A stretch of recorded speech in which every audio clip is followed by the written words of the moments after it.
Bonjour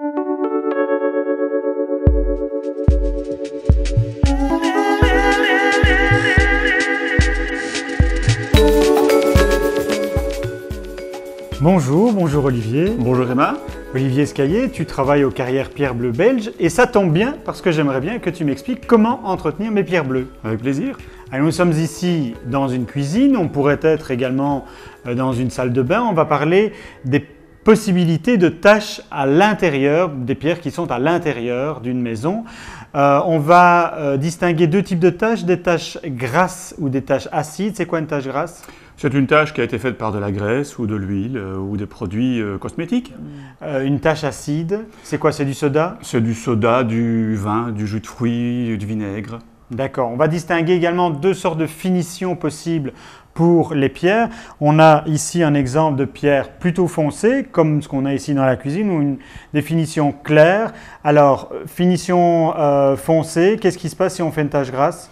C'est pas grave, déjà on la voit presque pas, parce que la graisse renforce la couleur, et donc on peut l'enlever très rapidement, très facilement, avec un détergent de vaisselle ordinaire. Du simple détergent de vaisselle? Oui. D'accord. Et si on a une tache sur un support clair?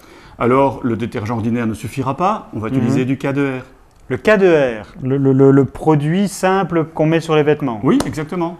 Donc comme ça, on pulvérise et puis quoi, on attend un quart d'heure? On attend un quart d'heure à peu près, on passe l'éponge et la tâche a disparu. D'accord, c'est si simple que ça? C'est aussi simple que ça. D'accord, alors si par contre on a une tâche acide, qu'est-ce qui se passe?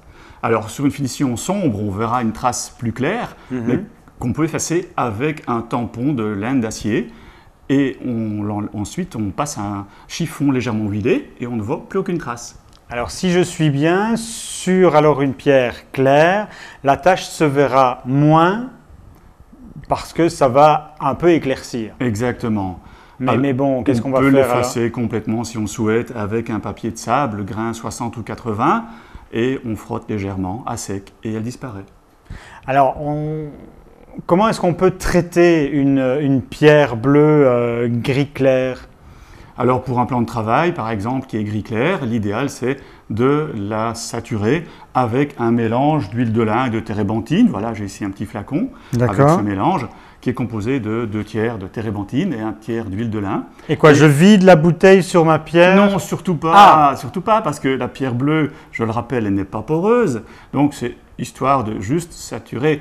Donc un tout petit peu la surface avec un tout petit peu sur un chiffon de lin. Et on frotte pour obtenir une couleur noire uniforme.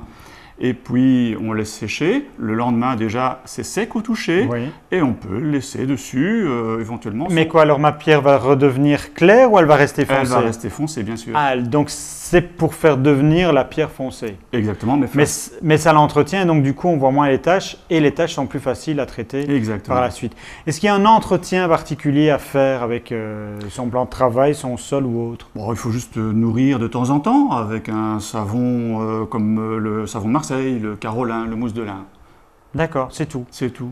Bon, merci Olivier pour ces explications.